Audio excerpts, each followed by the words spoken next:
Okay, good afternoon, everybody, and welcome to the webinar today, Keeping Your Team Engaged in Difficult Times. My name is Simon Hazeldine, one of the senior consultants at Mentor Group. I work in our sales transformation area and also in our management leadership development area. I'm also an author and a speaker. I speak at conferences and events, and I've had the privilege of working in over 30 countries, interacting with tens of thousands of leaders. So I think I've sort of seen the good, the bad, and the ugly of management and leadership practice over the years. So we want to today share some key thoughts, some key ideas to provide some support for all of the people leading teams, managing people going through this difficult time. I'm being supported and on today's webinar by our Mentor Group's Operation Manager, Matt Webb. Matt, say hi. Yeah, good afternoon, everybody. I'm sitting away in the background here. I'm going to be answering your questions as they come in. As Simon's called out earlier, there's a question button at the bottom of your screen in the toolbar. So if you've got any questions you want asked along the way, please put them in there. We'll get to as many as we possibly can. At the moment, we've got just under 70 people on. So I'm expecting lots of good questions from you today. Thank you, Matt. Fantastic. And we will be making the recording and the slides from today available to you folks if you want to make use of those, share those with colleagues, etc. So let's kind of get started. We're facing obviously very, very challenging times, and many of us are managing people and teams that have become remote and isolated, and most of us have never experienced a challenge on this scale. So we've no experience to draw upon. So we're hoping that today will provide you with some thoughts, some ideas, some inspiration, and some support to help us through these challenging times that we're going to be facing. We're going to focus on the vital actions that leaders must be taking to help their teams, helping your people to remain engaged and positive and productive during this difficult time. And I'm using the term leader consciously and deliberately. I know some people may use the phrase line manager or manager, but I think leadership is people are going to be looking to you for your leadership through these difficult times. And irrespective of job or function, leadership really fundamentally, I think, is an attitude of mind as much as it's anything else. It's definitely not a position that somebody occupies on the organization chart. As I say, please pop any questions, and we'll attempt to answer those as we go through. We may not be able to field all your questions during the webinar today, but you're very welcome to email us or get in touch afterwards. And if we can help, we will do so. So just want to do a little check-in. We're going to run a check-in poll just to sort of test the temperature.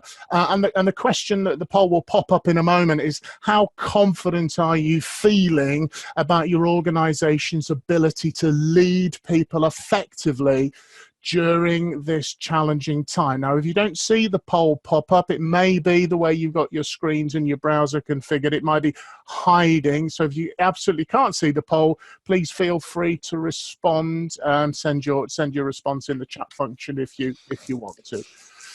So Matt, poll live. The answers are coming in thick and fast, which is great news. Fantastic. Highly responsive group that you are today, which is wonderful. I'm going to give you about another 15, 20 seconds. We've got about maybe 30, 40 of you still to answer.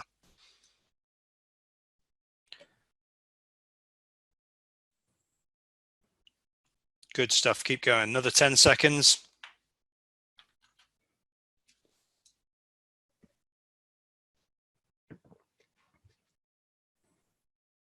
And I'm going to close the poll down. Okay. Now. Okay, there we go, Simon.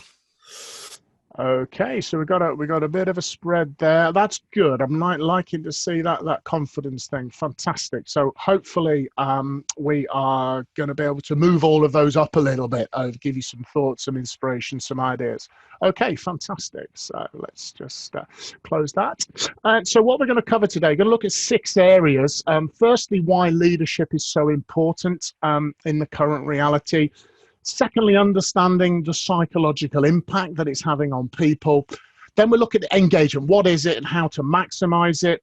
Then the important thing about treating individuals as individuals and understanding individual challenges that people are facing, what I'm calling different strokes for different folks. Then we'll look at the importance of having an effective communication and contact strategy. And then finally, and very, very importantly, I think making sure that you're looking after yourself and you're leading yourself. So let me go into the first area, why leadership is so important in this current reality. An interesting piece of research that I often use when I'm working with leaders is based on some data from MIT originally, that 80 to 90% of employees' behavior is determined by what leaders pay attention to, what they measure, they reward, and they control. The leaders' role modeling and the coaching they provide to their people, and then finally how leaders respond to critical incidents. So when we have very difficult times, people look and observe leaders very carefully to gauge how they are behaving, to give them guidance on how they should be behaving. So what I'll say to leaders when I'm working with them using this data is fundamentally 80 to 90% of your people's behavior is determined by your behavior as a leader. So that's why your leadership is going to be so critically important. Leadership is always important, but it's critically important now, and your teams and people will be looking to you for direction and guidance and other things as we go through. Good leadership is good leadership. I don't have any simple tricks and tips that we can just pull out the bag that make the situation suddenly straightforward and very, very easy. But we will cover some of those principles as we go through. I think a great quote on leadership, particularly in the times we're facing now, is from the American businessman Max Dupree, who said that the first responsibility of a leader is to define reality. The last is to say thank you. And in between the leader is a servant. Well, we definitely, and I will talk about the need to help people to define and navigate the reality that we're now facing. And that the thank you, as you'll see a little later, in terms of making people feel valued and appreciated, very, very important. And obviously, yes, we absolutely have to serve our people as we go through this situation. Matt, any questions that have come through so far? Anything to pick up on? Not all quiet on the question in front so far. Fantastic. Okay, so let me move on then.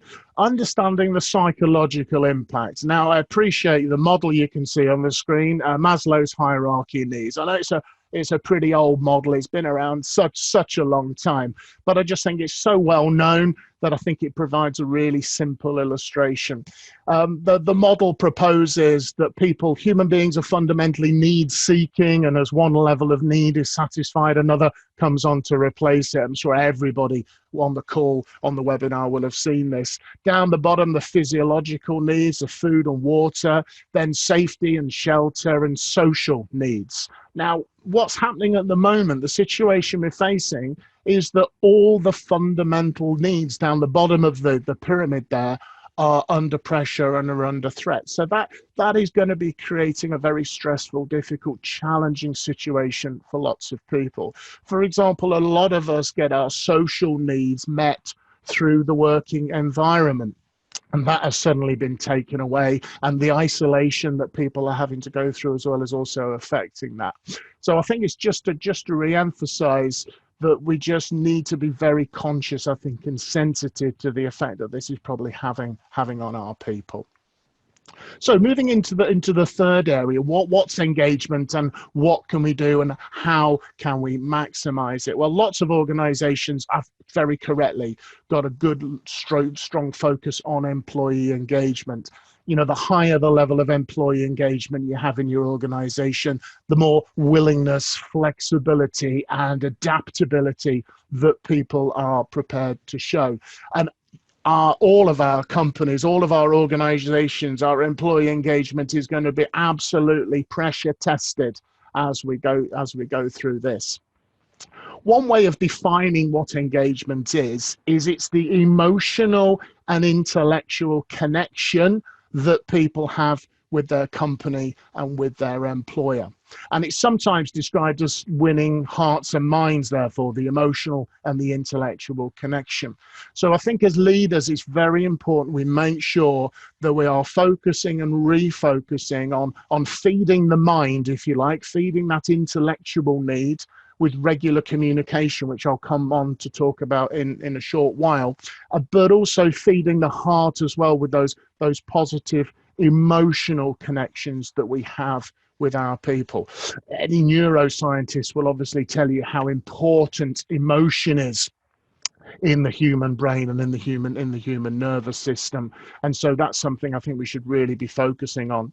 Fascinating piece of research showed that there are many drivers of employee engagement, but one piece of research showed that the strongest driver was a sense of feeling valued and a sense of feeling involved.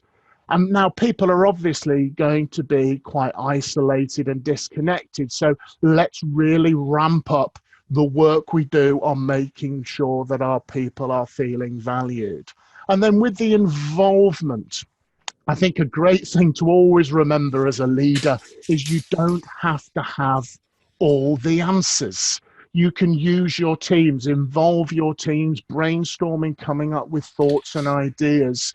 Get that creativity, get that really good intelligence that is out there in your teams. Get people collaborating, get them involved and thinking about how collectively together you can move forwards and overcome the challenges that we're all obviously going to be facing. And I do wonder if some leaders may realize for the first time what fantastic people and fantastic teams they've got.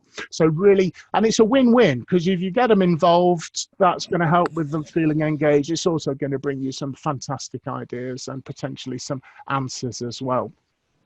And a concept I use when I'm working with leaders on this topic is what I call the psychological bank account. And it's a way of thinking that between you and each member of your team, between them and the organization, there exists this psychological bank account.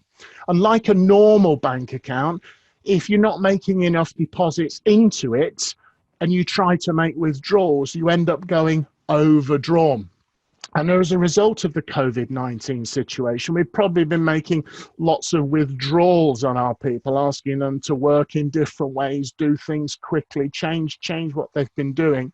And their working lives are also, and personal lives are being disrupted. So making sure that we as leaders are making positive deposits into those psychological bank accounts, showing support, showing empathy, ramping up the communication, the connection, the thanks, to go back to Max Dupree's, thanking people for their flexibility, thanking them for their understanding, involving them. Make sure, please, you don't go overdrawn with the psychological bank accounts between you and every member of your team. Matt, do we have any questions or comments at this stage? Yeah, we do indeed. So the first one relates to Maslow. The model you showed, the triangle, 2 slides ago or 3 slides ago. Yep. And the question is, how do we position this with our people without, meaning to come across or sound like a counselor or shrink? Yeah, and I think absolutely, let's be absolutely important here. We're leaders and managers. We're just for a moment, just from a health and safety point of view, if you do suspect that any of your people are feeling in a bad way, you've got to make sure they're getting proper support from somebody who's suitably qualified.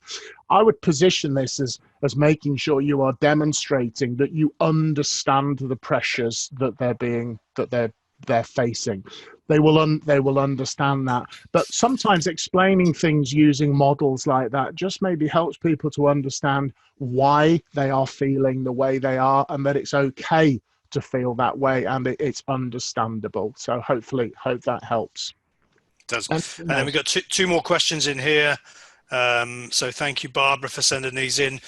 It's a really good question. Do you think it's realistic to have medium to high employee engagement despite poor to medium quality of leadership? That is that's an interesting one. I would certainly say that you're going to find the going tough. If somebody's not a great leader in the reality prior to where we are now, their leadership is absolutely going to be pressure tested. But I think probably supporting all the leaders, making sure they're aware of the key things that they can do to drive engagement would absolutely probably would absolutely help. But yeah, I think the pressure that leaders are going to be under, I think is going to expose some flaws if they're there, unfortunately. So it might be time to really make sure they're given the support they need to be able to think about altering their behavior accordingly. Very good. And then the last question is the psychological bank account, the psycho bank account would probably be something quite different, to be interpreted as the emotional bank account? Yeah, I mean, I think there's going to be a significant emotional contribution to that. And I think a lot of things that are going to make the biggest impact are going to be those sort of positive emotional strokes. But also, please don't underestimate the importance of the intellectual thing about, making sure people understand objectively what's happening and what's going on. I think the two need to work in tandem. Are we good to move on, Matt? Just have one more in. This is quite an interesting one, and then we will move on after this one. We're good for time. Do you think it's important for all of your teams to realise that you are also in the same position, and that you've got a level of vulnerability as a leader? Yes, and I think that is an important thing. You'll hear me a little bit later. I'm gonna come back to something that I think will have relevance to that question. Yes, they may be looking to you for answers, and you may not have those answers. And I think that's okay to say that to them, that you're busy working on it. I think also showing that the situation that you're facing, that maybe it's difficult for you working from home sometimes, will give them permission sometimes to feel the same way. I think what they want to see is an authentic human being who clearly cares about them, rather than some slickly polished example of leadership as we go through. Okay, going to move on then, Matt. Area number 4, different strokes for different folks. I think a big mistake to make would just be to assume that all of our employees are sort of in the same boat. Everyone's in the same position. I think we need to understand those differences. Now, as a general comment for all of our employees, we do need to be defining and discussing this new working reality that everybody is facing. Last week, I was running a virtual sales program. We moved it from a traditional face-to-face environment to a virtual, and I had a group of salespeople. One, I did a check-in at the start, see how they were doing. How are you finding it working from home? They've previously all been internal sales, working in an office environment. And one of them said something very interesting. He said, "Yeah, I'm feeling guilty about working from home. It feels strange. I feel guilty. So I'm working longer. I'm putting in more work and more effort because it feels strange." Now that's a rather crazy thing to feel guilty because you've been put into that situation, but that was how they were feeling. So I think we need to be setting some expectations and some ways of working with people. Changing rules, bending the rules, maybe defining some new rules, making sure we're encouraging people to take regular breaks, that it's okay if they've got their kids at home, if there's a bit of background noise from the children, so be it, encouraging start and end times of the day, starting to encourage breaks, letting them enjoy the good bits, maybe having the radio on in the background, listening to a bit of music while they're working, if that's appropriate. And then making sure we take account of individual differences and circumstances, depending on who they are and what they're doing and their family situation and their home environment. We've got to be thinking about those. Different people will be facing different pressures. So let's not just lump everyone into the same box. And I think we've got to be very careful about making assumptions. Some assumptions we could make is that I've spoken to Louisa in my team today. And I assume Louisa's okay tomorrow, but things might change. Situations might change as people spend longer and longer periods working in this way. People may go over a tipping point where they find things really difficult. And I think as well, because things are changing so rapidly at the moment, just agreements you've got. So we were just give you an example from Mentor Group. We had a virtual kickoff for a sales transformation project with stakeholders from a number of countries on the call. And Zoe, one of our fantastic office team, our client support person, taken all the notes. And Zoe and I, we finished the call with the client at about 5 o'clock. And I agree with Zoe that we connect at 10 o'clock the next morning to get out all the notes written up and everything ready to go. And just before the following day, I just sent Zoe a quick Teams message, still okay for 10 o'clock. And the response came back that I've had a ton of stuff come in, from 8:30 to 9:30. Would it be possible to push the meeting back to 11? I responded, do you want to go later than that if you're a bit under pressure? And we ended up speaking about 2 o'clock. So, understanding things, situations will change as people are serving clients, looking after clients. And I think we've got to be careful to do that. And also make sure, of course, that we're showing due empathy for the situation. And maybe we're going to have to cut some people some slack sometimes if they need to go and look after relatives, or they've got elderly relatives or something like that. Also, because the queues for shops are getting long and things like that. So, show some empathy to the situation people are facing. And then I think, as we'll come on to section 5 in a moment, which is all about the communication and the contact strategy. So I think agreeing how and how often you are going to be communicating with your people. That will also help to give a certain sense of routine and rhythm to the days in their new environment. So on the subject of communication, we're going to go for another poll here. Communication poll. Matt, if you could kick off the communication poll, folks. There we go. How would you rate communication in your organization at the moment?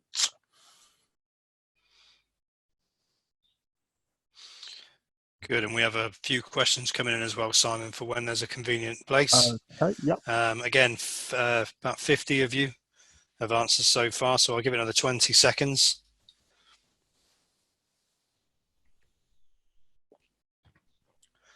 Still time to vote.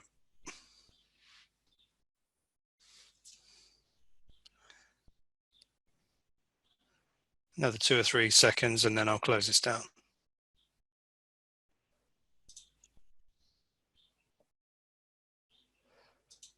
Okay. There we go, Simon. You should be able to see the results now. Okay. Hey, that's not looking too bad. That's good. So very good. Some people have clearly got the message already. Quite a lot of goods. Okays there. Some needs improvement. Okay.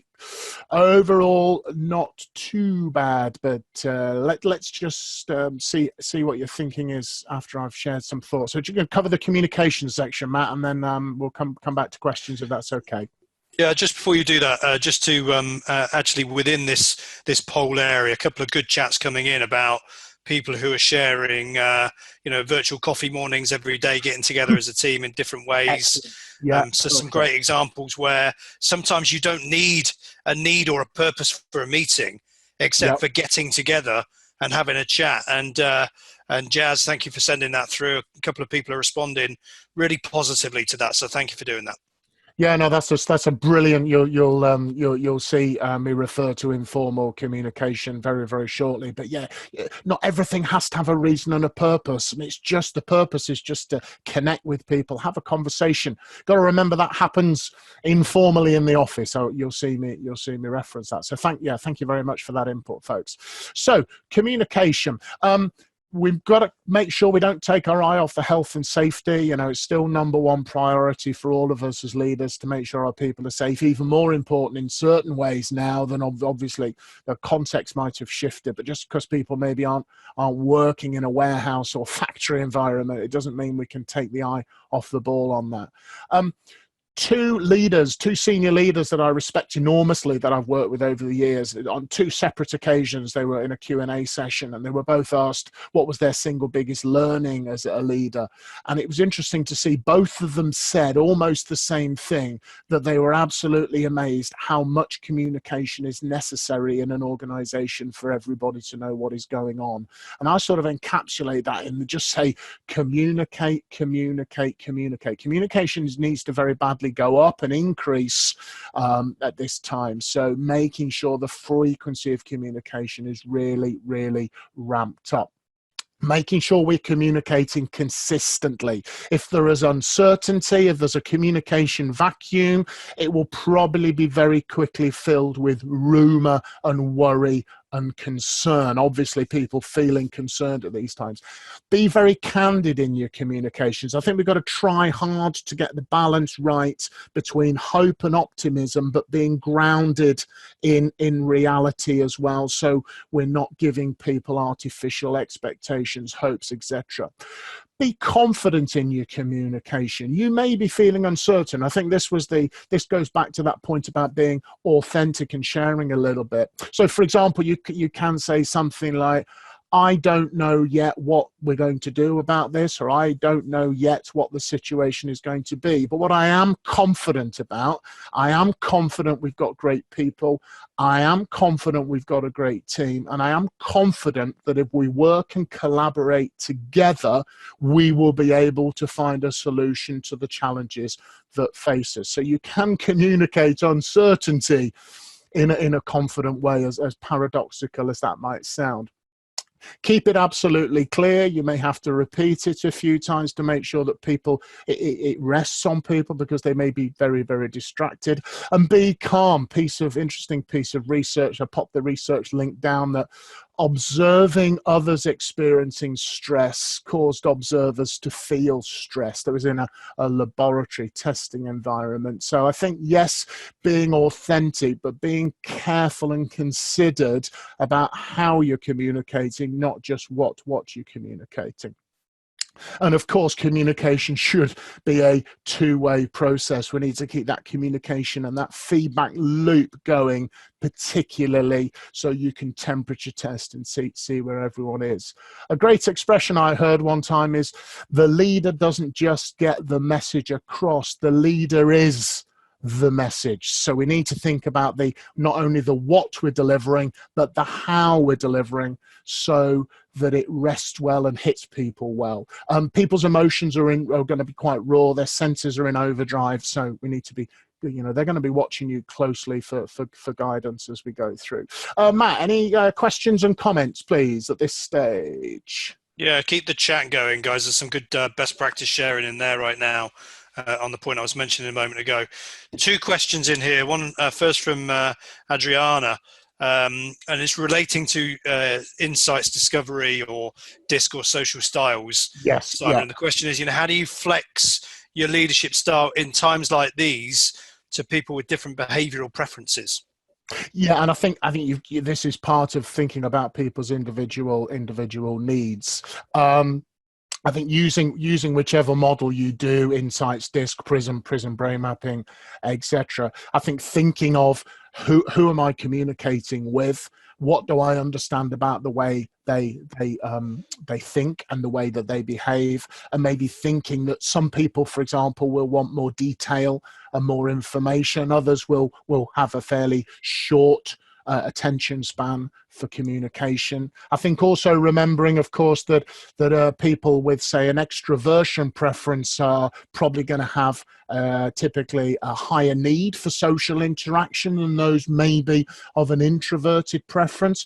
But I definitely would be very careful not to make any sort of big assumptions on that point. Yeah, I would agree. The next question I'm going to leave anonymous. Communication is good, but I'm spending all of my time in check-in meetings. Can there be too much communication? Yeah, I think now let's be careful here. Checking, I'm taking that to mean, Matt, I think checking to see what's happening all the time. I'm going to come on to, in a moment or two, talk about the difference between checking in with people and checking up on people. I think if we've got leaders, managers that are a bit command and control, that's going to be amplified and exacerbated in this situation because they're feeling certainly insecure. I think, we need to think about trusting our people here. Ernest Hemingway said the best way to find out if you can trust someone is to trust them. And I understand, I'm not saying we don't have a need for control in the business and that we have, but of course we do. But I think we need to temper it based on the conditions that we've got. Too much box filling and ticking off of things, I think, is going to be very, very counterproductive. Good, and that quote was liked. That's good. And then just a comment from Barbara in the chat. You can see this and read it in full, emphasising the point that at times like this, leaders need to listen more. perhaps than they are talking. 100%, 100%. I think if I can just show you something that resonates exactly with that. When I was looking at virtual leadership many years ago, when teams were starting to be remote and virtual and bringing in matrix organizations, I was introduced to something called the 2 times rule, which I think goes directly. So when we're working virtually with people, and the rule states 2 times more communication, more often, more clarity, 2 times more disciplined, and 2 times more listening. Absolutely, very important point from Barbara. I'm actually going to propose, folks, I was talking to John Phillips, one of our colleagues who ran one of our earlier webinars. I was talking through what I was going to be covering with you today, and John and I felt that maybe a 3 times or a 4 times rule might actually be appropriate. That 2 times rule was for virtual teams in a more regular, normal business environment. I think the one we're in now, we might have to consider at least turning up the volume on some of those. I think I'd also say, try to encourage people to come on camera. It helps to make that sort of connection with people. And that's part of the new reality, the new rules, that, you know what, it's okay if you've got a really bad pair of curtains behind you or something, or maybe the backdrop doesn't look professional according to, it's not an office environment, but I think it's much easier to make a connection with people when you can see people. Last night my family we had virtual drinks together, my brother and his family, my mum and dad, and lovely for the grandparents to see their grandchildren. I think that on-camera connection made a very powerful sort of motivational, emotional boost, and made emotional difference, so they can actually see. And it's just about relaxing some of the rules. John, who I mentioned, we've been on calls with him, and his daughter Amelia was working in the background in John's office at home, and we all kind of said hi to Amelia, and she said hi to us. I had a client on a call a couple of days ago. Their pet dog made an appearance. That just helps people and human beings, to connect, I think, and that's an emotional level. And linked to the communication, obviously, is the contact strategy. And in keeping with communicate, contact. But I think we need to make sure we do this in a considered manner, which I'll come on to in a second. I mentioned this earlier. We need to make sure we are being seen as checking in on how people are and how things are going, rather than checking up on them in an atmosphere of sort of low trust. We should be managing people by output, not by input, by output, not attendance. And unless you've got your recruitment desperately badly wrong, you can trust your people. They will do a great job for you. The informal communication, the great point that was mentioned earlier, is those coffee machine, water cooler, bump into each other in the corridor, chat to each other over lunch. Those all go missing when people are remotely. So fantastic ideas that were being mentioned to get people to get together informally for a coffee or for lunch or for a drink after work. I think make sure you agree and stick to within the informal, aside from the informal, if you're having meetings, make sure you're sticking to a regular cadence. I think we've got to be very careful of scattered scheduling, just assuming everybody has lots more time and are instantly available because they're working from home. So I think we just got to be careful of overloading and stopping people working and doing other things that are important in their lives, looking after their children as well, for example, being one of them.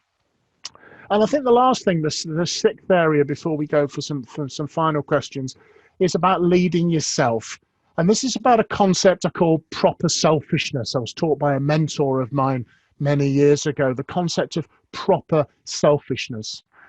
Folks, you can only serve your people well if you are well yourself. You can only make good decisions if you're in a good place. So it is critically and very important. You saw 80 to 90% of your behavior is going to be determining the behavior the 80 to 90% of your employees' behavior determined by your behavior. So please make sure you're also taking care of yourself, regular breaks, regular exercise, get those important things. You have to be there to be in a good place to serve your people. So look after yourself as well as looking after your people. And a concept that I think I'd like to suggest to you, some of you may be familiar with this. This came from the great book by Tim Galway, The Inner Game of Work. Tim's an incredible guru in the field of coaching. And in The Inner Game of Work, he tells a story by way of an example to illustrate the principle of stop. And so back in, say, the 15th century, imagine that that you are in a valley between two tall mountains. You're in the bottom of the valley and you're fighting your enemy with swords. So you're right down in the bottom of the valley, active fighting, momentum, quite a narrow focus. You're very occupied with the here and now and the momentum. Many leaders tell me that working in the modern organizations feels often like you're in the bottom of the valley fighting that battle. And Tim says in the book, you take a few steps up the valley side, the intensity lessens, your perspective starts to change. And if you go even further up, you start to have this more expanded view of what's going on. But also as you step away from that hurly-burly, from that action, the emotional center of the brain get a chance to calm. The prefrontal cortex will become more active and you're able to have more of a clearer head and better able to make those decisions. And the stop stands for stepping back, thinking, giving yourself time to think, part of proper selfishness, organizing your thoughts so that you can then proceed back down into the action, but with greater clarity over what you need to do. And my personal experience is that I most need to do that is when I feel like I've got the least time to be able to do it. By the way, it's also a great concept to think about coaching your people and helping them take a few moments, step back, let's have a think, organize some thoughts, and then proceed back with greater clarity. It's one of the most powerful things I think I've ever learned as a leader was the principle of stop. So just before we go for some final questions, just want to summarize some thoughts.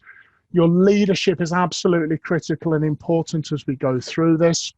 Making sure you're showing empathy, but also what I would call a concept of having a hard head and a soft heart. That's linked to the stop concept. So you're able to make careful, considered decisions with a clear, hard head, but you can implement them and deal with your people with a soft, empathetic heart. The importance of driving engagement, winning hearts and minds, helping people feel valued and involved, thinking of individual differences and the diversity you have in your team, different strokes for different folks, communicate, contact, and very importantly, proper selfishness, look after yourself and step back, think, organize, proceed. And please make sure, folks, and encourage others in your organizations. Leaders need to be very visible. Maybe get your senior leaders on camera, get some videos of your senior leader. They need to be seen by their teams. Be accessible within the confines of proper selfishness and looking after yourself. To use an overused expression, your virtual office door needs to be open for people, and be present. Resist the temptation to be doing emails and doing other little bits and pieces in the background when you're communicating virtually with your people. They will know. They will know. Matt, questions, sir? Any questions or comments? Yeah, one comment and then two questions. So first of all, we're very aware today, guys, that this is, except for the chat and the questions, this is more one way. And a lot of the principles that we've talked about today encourage absolutely two-way. The volume of people that we've got on just makes that a bit more difficult to do within 45 minutes. So all of your comments, all of your chat, very much appreciated. Thank you for doing those. Yeah, two questions I've got, some great questions actually, these two. From an anonymous, as a team, they're very close. Do we have any tips, things they could do together to ensure that that bond stays there, that it's not broken during remote working? Yeah, I would go back to the comments that have been made earlier from people. I think it's having that informal time together will bond people together. Also, getting them together to solve problems, to agree ways forward, to brainstorm thoughts and ideas, giving them opportunities to collaborate, collaborate virtually, to make sure that those bonds aren't broken. Yeah, I'd add to that, where many of the team of Mentor do lots of exercise. I'm a runner. A couple of my colleagues are also runners. We use some of the apps to check in, and also set each other some goals on, you know, frequency of runs we're going to do in a week. Things like that just get a conversation going. We found to work really well. There's a question here that says, sadly, there'll be team members that may use this as an excuse to hide, i.e. not work too hard. What tips do you have to manage them virtually in a considered and respectful way? Yeah, and I think this is going to be one of those difficult ones, because yes, you have to make allowances for individual circumstances that people are facing, and I think you've got to be reasonable about that. But you probably know who they are, because they're probably not going to be the most productive employees when they're in an office environment either. I think we've got to be very careful about, you know, treating everybody, tarring everybody with the same brush, in the same way that you might have to have one of those difficult performance conversations, you know, in a regular business environment. That's a one-to-one conversation maybe you've got to have, and to go through the situation they're facing. Make sure anything they need in to be able to work properly and productively has, if at all possible, been provided. And then maybe you've got to have a frank, open and honest conversation with that person, and to say that the way the situation is at the moment, it's not appropriate for other people in the team to having to be carry that person because of the challenges everybody's facing. Goes back to what you were saying earlier about outputs rather than inputs, Simon, I guess. Absolutely, yeah. And I think, but treat exceptions by exception. And one final question before we wrap up today. And for the person who sent this in, this is going to be difficult enough because you're not able to call this out. So I'll read the question exactly as it is. It's about you as a manager. Any advice to us who are total extroverts? Now you get my point. Knowing all those rules, but still feel imprisoned by the home office. Yeah, I think extroversion about where you draw your energy from. So I think finding ways to socialize virtually, pushing up maybe the amount of informal communication is going to help. But yeah, if you're a very social kind of person, then obviously you will probably feel that more than others. But I think I would look for opportunities, informal social opportunities with team members, colleagues, friends, etc., to ramp that up, and hopefully that'll help to compensate a little bit for that. So folks, we're obviously happy to take any other questions. You know, feel free to email us. I'll give you the address in a moment or two. Just want to really thank you very much for your time today. We really appreciate your time, and we just want to wish you every success in being the leader that your people need and deserve at this challenging time. And if we can be of any assistance, we will obviously be sending you the slides and the recording of the webinar. If you've got any questions, you want to know about some of the stuff we do, and we can maybe help, then, you know, remote@mentorgroup.co.uk, feel free to do that. Please follow us on LinkedIn, where we'll be posting a lot of thoughts and ideas and contents as the weeks develop. I'll also be doing that on my personal LinkedIn account as well. Feel free to connect, and if we can help you in any way, please just fire a quick message or question to us. And when you leave this, we'll just have a quick survey as you leave. So if you could complete that, your feedback is very, very valued indeed.